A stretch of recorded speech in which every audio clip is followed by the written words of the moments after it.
Assalamualaikum warahmatullahi wabarakatuh. Salam sejahtera untuk kita semua. Saya Ananda Nazla Kalisarabani, mahasiswa Magister Kenotariatan Fakultas Hukum Universitas Indonesia. Pada kesempatan ini, saya akan memaparkan hasil penelitian dengan judul Tanggung Jawab Notaris Terhadap Akta Pernyataan Keputusan RUU PSLB Terkait Pengalihan Saham Gadai dengan Kuasa. Studi Putusan Pengadilan Negeri Jakarta Selatan nomor 356 PDTG 2022 PN Jakarta Selatan. Penelitian ini berangkat dari kenyataan bahwa dalam praktik bisnis, saham tidak hanya berfungsi sebagai tanda kepemilikan dalam suatu perseroan, tetapi juga sering dijadikan sebagai jaminan utang dalam bentuk gadai. Permasalahan muncul ketika saham yang masih menjadi objek gadai dialihkan secara tidak sah melalui pengambilan keputusan dalam rapat umum pemegang saham, yang kemudian dituangkan dalam akta notaris. Kondisi inilah yang menimbulkan pertanyaan mengenai keabsahan RUPS, keputusannya, akta notaris, serta tanggung jawab notaris sebagai pejabat umum. Berdasarkan latar belakang tersebut, terdapat dua rumusan masalah dalam penelitian ini, sebagai berikut. 1. Bagaimana keabsahan akta pernyataan keputusan RUU PSLB terkait pengalihan saham gadai dengan kuasa berdasarkan putusan pengadilan. Dan yang kedua, bagaimana tanggung jawab notaris terhadap akta pernyataan keputusan RUU PSLB terkait pengalihan saham gadai dengan kuasa berdasarkan putusan pengadilan tersebut. Dan berikut adalah metode penelitian dalam penelitian ini.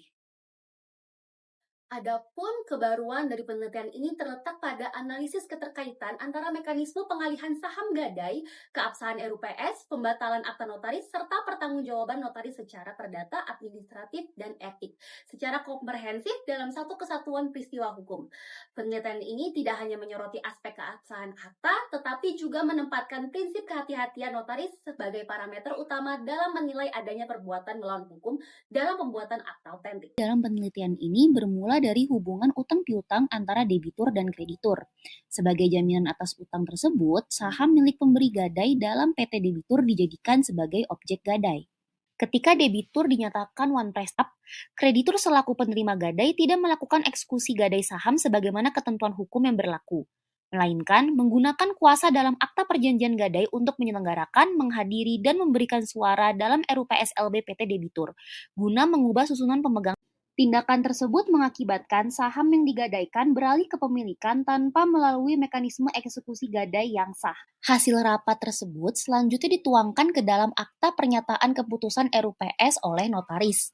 Keabsahan rapat, pengalihan saham, dan akta notaris inilah yang kemudian digugat oleh pemberi gadai dan diperiksa oleh pengadilan. Pengadilan menyatakan akta pernyataan keputusan RUU PSLB tidak sah dan batal demi hukum karena akta tersebut dibuat berdasarkan RUPS yang cacat hukum, serta pengalihan saham gadai yang bertentangan dengan ketentuan peraturan perundang-undangan.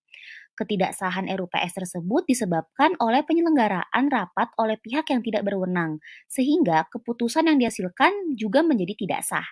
Selain itu, rapat tersebut tidak memenuhi ketentuan quorum keputusan dan melanggar ketentuan pengalihan saham yang menjadi objek gadai yang mensyaratkan dilakukannya eksekusi gadai saham terlebih dahulu. Notaris dalam perkara ini mengetahui bahwa saham masih menjadi objek gadai dan RUPS diselenggarakan secara tidak sah, serta telah mempelajari dokumen-dokumen terkait sebelum membuat akta. Namun, meskipun mengetahui adanya pelanggaran hukum, notaris tetap menuangkan keputusan rapat tersebut ke dalam akta. Akibatnya, notaris dinyatakan melakukan perbuatan melawan hukum dan dapat dimintai pertanggungjawaban tidak hanya secara etik dan administratif, tetapi juga secara perdata atas kerugian yang timbul dari akta yang. Dari perkara ini dapat ditarik pelajaran penting bahwa notaris bukan sekedar penulis akta, melainkan pejabat umum yang memiliki tanggung jawab hukum. Oleh karena itu, notaris wajib menerapkan prinsip kehati-hatian, yaitu bertindak secara seksama, mandiri, tidak berpihak, dan menjaga kepentingan para pihak, sebagaimana diatur dalam pasal 16 ayat 1 huruf A UU Jabatan Notaris. Lebih jauh, apabila notaris telah mengetahui bahwa para pihak menghendaki perbuatan hukum yang bertentangan dengan peraturan perundang-undangan, maka notaris wajib menolak pembuatan akta tersebut sesuai pasal 16 ayat 1 huruf E UU Jabatan Notaris. Dengan demikian, notaris dapat menjaga netralitas jabatannya, memberikan kepastian hukum, serta melindungi masyarakat dan diri sendiri dari sengketa hukum di kemudian hari. Sekian hasil pemaparan mengenai penelitian yang saya teliti. Sekian dan terima kasih atas perhatiannya.